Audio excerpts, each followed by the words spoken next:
High, আমি প্রীতি। আগের তোমার সব ভিডিওগুলো দেখেই নিয়েছো অনেকে, যে আমার ওনার বার্থডে ছিল, তো যার জন্য আমরা প্রচুর সারপ্রাইজ অ্যারেঞ্জ করেছিলাম ওনার জন্য। আর উনি তো একটু একটু বুঝতে পেরেছিলেনই যে আমরা কিছু একটা সারপ্রাইজ প্ল্যান করছি, কারণ যেহেতু বাড়িতেই ছিলেন।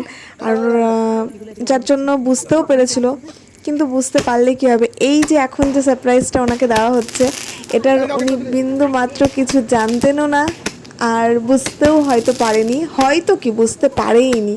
এটা দেখে তো একটু সারপ্রাইজ হয়েছেই। আর এত কিছুর জন্য বড়দি, তোমাকে আমি অনেক অনেক থ্যাংক ইউ জানাতে চাই, কারণ তুমি না থাকলে হয়তো এতটা হতো না। আমি যা যা চেয়েছিলাম এত কিছু করা আমার পক্ষে একা সম্ভবই হতো না। আর অনেকের মনেই হবে যে বড়দি হচ্ছে আমার বড় ননদিনী।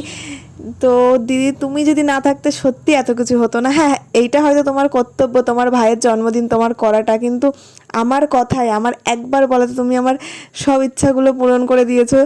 আর তোমার জন্যই আমি এত কিছু করতে পেরেছি, যার জন্য থ্যাংক ইউ, অনেক থ্যাংক ইউ তোমাকে। ওনাকে স্পেশাল ফিল করানোর আমরা যথাসাধ্য চেষ্টা করেছি। জানি না কতটা স্পেশাল ফিল করাতে পেরেছি, কিন্তু সত্যি কথা বলতে তুমি আমাদের কাছে অনেক স্পেশাল।